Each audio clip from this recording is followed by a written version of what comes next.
வீரதேவன் கோட்டை கதையின் தொடர்ச்சி. பயத்தினால் பவளவல்லி தூணோடு தூணாக ஒட்டி கொண்டிருந்தாள்.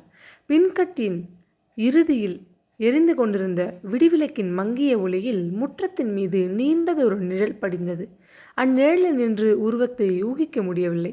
காலடி சப்தம் மிகவும் அருகிலே நெருங்கி வருவதை உணர்ந்ததும் பெண்கள் இருவரும் ஒருவர் கையை ஒருவர் ஆதரவாக பற்றி கொண்டு மூச்சு விடவும் அஞ்சி நின்று கொண்டிருந்தனர். தூணின் மீது சாய்ந்தபடியே அந்நிலையில் முற்றத்தின் இறங்கி மெல்ல நடந்த அவ்வுருவத்தை பவளவல்லி நன்றாக பார்க்க முடிந்தது. காலில் நின்று தரை வரை பெரிய சால்வை ஒன்றினால் போர்த்தி கொண்டிருந்த அவ்வுருவம் முற்றத்தின் மத்தியை அடைந்ததும் சுற்றும் முற்றும் பார்த்து தயங்கி நிற்பது போல் சிறிது நேரம் நின்றது. பவளவல்லி ஒளிந்து நின்று கொண்டிருந்த தூண் ஓரமாக வந்தது. அந்த உருவத்தின் தலை மீது போட்டிருந்த முக்காடு எதேச்சியாக நழுவி கீழே விழ ஒரு கணம் மங்கிய விளக்கு வெளிச்சத்தில் பவளவல்லி அம்முகத்தை கவனிக்க முடிந்தது. மின்னல் பாய்ந்து அதிர்ச்சியுற்றவள் போல் அவள் வியப்பினால் அப்படியே ஸ்தம்பித்து போய்விட்டாள். பல நாட்களுக்கு முன்னர் புதுப்புணல் திருநாள் அன்று மகிழ மரத்தடியில் அமர்ந்து அவளுக்கும் அவள் தோழிக்கும் குறி சொல்லிய அதே கிழவிதான் அவள். நட்ட நடுநிசி வேளையில் அந்த அரண்மனையில் அஞ்சி தயங்கியபடி நடந்து வந்து கொண்டிருந்த அந்த கிழவியை கண்டதும் தொடர்ந்தாற் போல பவளவல்லியின் சிந்தனையில் ஆற்றங்கரையில் அன்று நடந்த பல சம்பவங்கள் ஒருங்கே ஞாபகத்திற்கு வந்தன. வீரதேவனுக்கும் இந்த கிழவிக்கும் என்ன சம்பந்தம்? அஞ்சி தயங்கி கொண்டு இவள் இங்கு நள்ளிரவில் வர காரணம் என்ன என தனக்குள் எண்ணி வியப்பும் கலவரமும் ஒருங்கே எழுதிய அவளது இதயம் உணர்ச்சி வசத்தில் இரண்டாக பிளந்து விடும் போல் படபடவென்று அடித்து கொண்டது. இங்கும் அங்குமாக சுற்றிலும் பார்த்து கிழவி திரு திருவென்று விழித்தாள். பிறகு ஏதோ யோசித்து முடிவு செய்து திருப்தி அடைந்தவள் போல் தனக்குள்ளே சூழ் கொட்டி கொண்டாள்.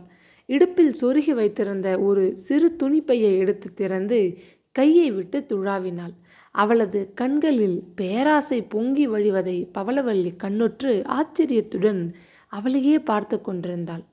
தூரத்தே ஏதோ காலடி ஓசை கேட்பதை உணர்ந்ததும் கிழவி பரபரப்புடன் துணிப்பையை சுருட்டி சுற்றும் முற்றும் பார்த்துவிட்டு பரபரப்புடன் துணிப்பையை அருகில் இருந்த திரைச்சீலையின் மடியில் ஒளித்து வைத்துவிட்டு நின்றாள்.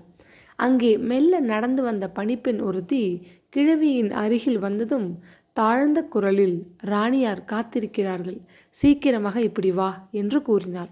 அதை கேட்டதும் கிழவி தன் நீண்ட போர்வையினால் தலையை நன்றாக இழுத்து போர்த்தி கொண்டு அரண்மனை பணிப்பெண்ணுடன் மெல்ல நடந்து சில வினாடிகளில் இருளில் சென்று மறைந்து விட்டாள். இதுவரை மூச்சை பிடித்து கொண்டு நின்ற இரு பெண்களும் முதலாக தாராளமாக சுவாசிக்க தொடங்கினார்கள்.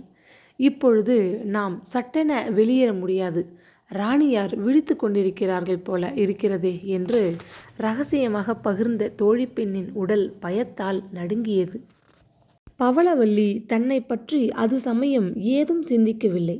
அவளது சிந்தனை முழுவதும் கிழவி திரைச்சீலை மடிப்பில் சொருகிவிட்டு சென்றிருந்த பையின் மீதுதான் லயித்து போயிருந்தது. அந்த பையில் உள்ள பொருள் என்னவாக இருக்கலாம் என தனக்குள் ஆராய்ந்து ஊகிக்க இயலாத அவள் ஆவலை அடக்க மாட்டாது பயத்தை மறந்து மறைவிடத்தில் நின்று வெளிப்பட்டு முற்றத்திலே துணிவாக இறங்கி சுவற்றின் மீது ஜன்னலை மறைத்து தொங்கிய பெரிய திரைச்சீலையை அணுகினாள். மடிப்பிலே கையை நுழைத்து கிழவி ஒளித்து வைத்திருந்த பையை எடுத்துக்கொண்டு அங்கிருந்தபடியே தன் சிநேகிதிக்கு சமிக்சை செய்தாள். இதற்குள் முன்கட்டில் யாரோ இருவர் சற்று உரத்த குரலில் பேசும் சப்தம் கேட்கவே தோழி பெண் கிளி அடைந்து போய் முற்றத்திலே பாய்ந்தோடி வந்து பவளவல்லியின் கரங்களை பற்றி வேகமாக இழுத்து, அம்மணி, நாம் இருவரும் தொலைந்தோம். ராணியார் ஏதோ சந்தேகப்பட்டுத்தான் இன்று உறங்காமலேயே விழித்து கொண்டிருக்கிறாள் போல் காண்கிறது. அதோ உற்று கேளுங்கள், பேசுவது அவர்தான் என்று கூறினாள். பவளவல்லி அதற்கு ஏதும் கூறும் முன் முன்கட்டி நின்று யாரோ மிகவும் கோபமாக வார்த்தையாடும் குரல் கேட்டது. தொடர்ந்து 4-5 பேர்கள் நடப்பது போன்ற காலடி ஓசை அருகில் கேட்பதை உணர்ந்ததும் பவளவல்லி என்ன செய்வதென்றே புரியாது கலவரத்துடன் தன் தோழியின் கரத்தை பற்றியபடி வேகமாக ஓடினாள். எங்கே போகிறோம் என்ற சிந்தனையின்றி கண்மூடித்தனமாய் விரைந்த பெண்கள் இருவரும் தாங்கள் சென்ற திக்கில் மேலே வெளியேற வழியின்றி கதவு ஒன்று இடையே பூட்டி தாளிடப்பட்டிருப்பதைக் கண்டு கலங்கி நின்றார்கள். இதற்குள் காலடி ஒலி மிகவும் அருகில் கேட்கத் தொடங்கியது. யாரது என்று அதிகாரமாக மங்களாம்பிகை அதட்டும் குரல் கேட்டது. அருகில் நின்று கொண்டிருந்த தூண்டாவிளக்கு பதுமையின் பெரிய சிலையின் பின்னால் பணிப்பெண் ஓடிச் சென்று ஒளிந்து கொண்டு பவளவல்லியை தன்னுடன் அதன் பின்னால் இழுத்து கொண்டாள். அங்கிருந்தபடியே முற்றத்திலே நடந்த அனைத்தையும் அவர்கள் இருவரும் கவனித்தனர். யாரோ நடந்து சென்றது போல் சப்தம் கேட்டது அல்லவா என்று வினவின மங்களாம்பிகை முற்றத்தின் நடுவே வந்து நின்றாள். கூடவே பின்னால் நிழல் போல் வந்த அவளது அருமை பணிப்பெண், இல்லை அம்மணி, காற்றின் சலசலப்பினால் இங்குள்ள படுதாக்கள் அசைகின்றன. அவ்வோசை யாரோ நடப்பது போல் பிரமிப்பை உண்டு பண்ணுகிறது, அவ்வளவுதான் என்று மொழிந்தாள். அந்த பதிலில் பூரண திருப்தி அடையாத மங்களாம்பிகை தொண்டையை கனைத்து கொண்டு யாவருக்கும் பின்னால் மிகவும் மெதுவாக வந்த கிழவியின் பக்கம் திரும்பி, கேட்டு பிணமே, உன் பேராசை பூர்த்தியாகி விட்டதல்லவா? நீ கேட்டதை கொடுத்து ஆகிவிட்டது. எடு அந்த ஓலையை என்றாள் மிகவும் கடுமையான குரலில். என் அருமை ராணி, அவசரப்படுகிறாயே, இதோ எடுத்து தருகிறேன். இந்த பணத்தை நான் கேட்ட சமயம் போன தடவையே நீ கொடுத்திருந்தால் இத்தனை காலமும் நீ அச்சத்தினால் தவிக்க வேண்டியிருந்திருக்காது. ராணி அம்மாளுக்கு முன் யோசனையே போதாது என்று பரிகாசமாக கூறி கிழவி சிரித்தாள். உன் கேலியும் கூத்தும் இருக்கட்டுமடி. முதலில் ஓலையை எடுத்து கொடுத்துவிட்டு யாரும் விழித்து கொள்ளும் முன் இங்கிருந்து தொலை. இனி ஜென்மத்திற்கும் உன் நிழல் இங்கே படியக்கூடாது என்று கோபத்துடன் பற்களை கடித்தாள். பதிலுக்கு மங்களாம்பிகை, மலடியாக இருந்தவள் ஒரு மகனுக்கு தாயாக வேணுமானால் எத்தனையோ கஷ்டங்களை அனுபவித்து தானே ஆக வேணும். சொந்த மகனுக்கு மேல் உன் வளர்ப்பு மகன் உன்மேல் ஆசை வைத்திருக்கிறானே, அந்த ஒன்றுக்கே இந்த கிழட்டு பிணத்திற்கு நீ எவ்வளவு பொருள் கொடுத்தாலும் தகும். ராணியம்மா, நன்றாக யோசித்துப்பார். உனக்கு குழந்தை பிறக்காமற் போனால் வேறு கல்யாணம் செய்து கொள்ள வேண்டும் என்று உன் கணவர் தீர்மானித்திருந்தார். உன் மாமியாரும் தாம் காலமாகும் முன் பேரக்குழந்தையை காணாது போனால் மேல் உலகம் கிட்டாது என்று எண்ணி உன் கணவரை மறுமணம் செய்து கொள்ளும்படி தூபம் போட்டு கொண்டிருந்தாள். அவர் மறுமணம் செய்து கொண்டிருந்தால் உனது வாழ்க்கையே அஸ்தமித்து போயிருக்குமே. தேவரின் இரண்டாம் மனைவிக்கு நீ அடிமை பெண்ணாக பணி செய்து கொண்டு இந்த அரண்மனையில் எங்கேயோ ஒரு மூலையில் ஒண்டிக் கொண்டு வாழ்ந்திருப்பாய். உன்னை கண்டு இப்பொழுது நடுநடுங்குகிறார்களே இந்த ஆட்படைகள். அப்படி ஏதாவது நடந்திருந்தால் உன்னை லட்சியம் செய்திருப்பார்களா? சமயத்திற்கு நீ கேட்டபடி உனது சூழ்ச்சிக்கு நான் ஒத்துக்கொண்டு உனக்கு உதவி செய்தேன். மருத்துவ பெண் என்ற முறையில் உன்னை பரிசோதித்து நீ கர்ப்பமாக இருப்பதாக உன் கணவருக்கும் மற்றவருக்கும் பொய் சொன்னேன். பிரசவத்திற்கு நாட்கள் நெருங்கிய சமயம் உன் சூழ்ச்சிக்கு உட்பட்டு சமயத்திற்கு திருட்டுத்தனமாக பிறந்த ஒரு குழந்தையை அறைக்குள்ளே கொண்டு வந்து ஒளித்து வைத்தேன். அந்த குழந்தைதான் உனக்கு பிறந்தது என்று ஊரறிய பகிரங்கப்படுத்தினேன். இவ்வளவுக்கும் நீ என்னிடம் கொஞ்சமாவது நன்றியுடன் நடந்து கொண்டாயா? உண்மையில் உன் குழந்தையை பெற்றவள் இருக்கும் பொழுது என்னிடம் கொடுத்து சென்ற ஓலையை அவள் மகன் வயது வந்ததும் அவனிடம் கொடுக்க சொல்லியிருந்தாள். அவனது பூர்வோத்திரங்கள் அதில் குறிக்கப்பட்டிருக்கிறதாம். நான் படிக்க தெரியாத மூடம்.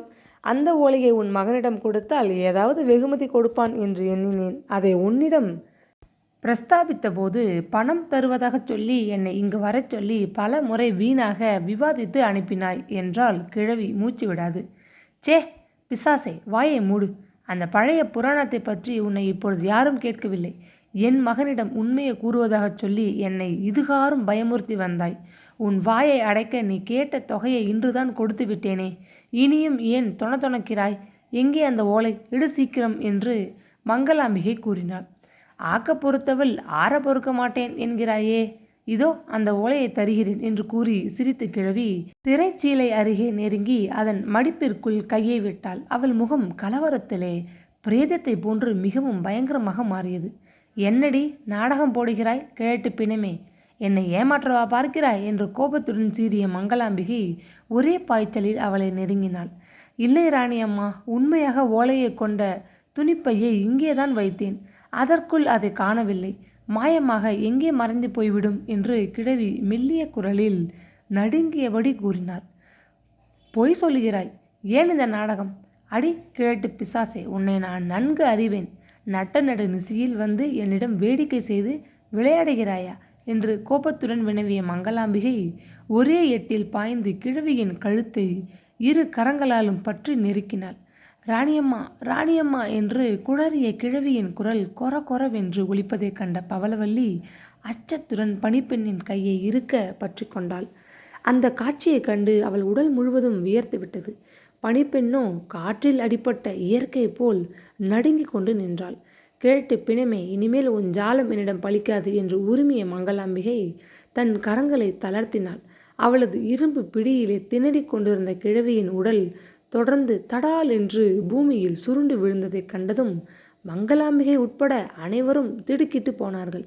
தன் கலவரத்தை சாதுரியமாக மறைத்து கொண்டு கீழே குனிந்து உற்று கவனித்தாள் அவள். கிழவியின் உடலை புரட்டி பார்த்துவிட்டு மூக்கின் அருகில் கையை வைத்து உணர்ந்து பார்த்த பணிப்பெண், ராணியம்மா, கிழவி இறந்து விட்டாள் என்று மெல்லிய குரலில் கூறினாள். சரி, திரைச்சீலைக்கு பின்னால் உடலை இழுத்து போட்டு திரைச்சீலையால் நன்றாக மூடு.